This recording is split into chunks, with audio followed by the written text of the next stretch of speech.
So I went to a friend of mine and I said, what are our options? And he said, well, why don't you go out to Seagram's? They're hiring. You can get some practical experience, get a year or two of practical experience there, and that will springboard you into maybe Brown & Forman or somewhere else, and you can go into the alcohol trade. And I thought, well, I've had enough of it. Maybe a good deal. So I went out there and I offered my resume and everything, and they said, sure. We'll put you into the training program.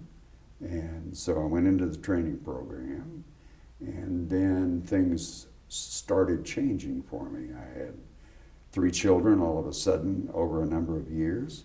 I started to get into the business and liking it a lot.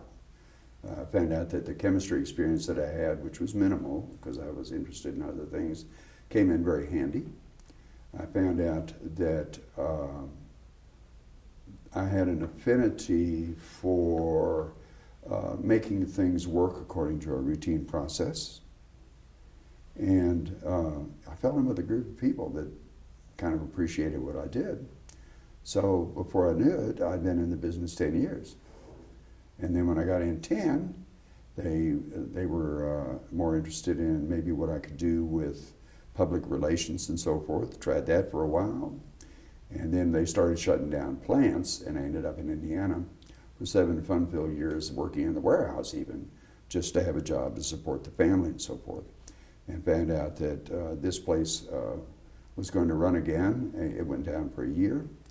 And I had been out here for a year, and I found a way to get back. And by then, I was ready to be put into a managerial position.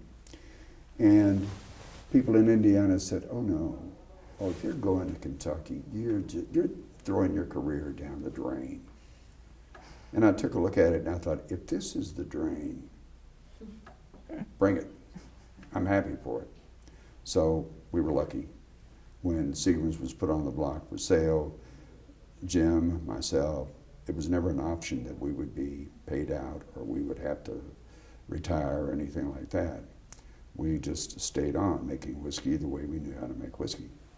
So it's a long way out of how did you get into the business, but that kind of tells you how it evolves and how it worked.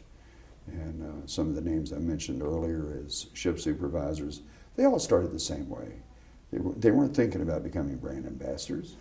They weren't thinking about becoming vice presidents. There were a few, but they were mostly trying to work to raise a family, pay the bills, and do that and exercise their expertise. So I think we've done that.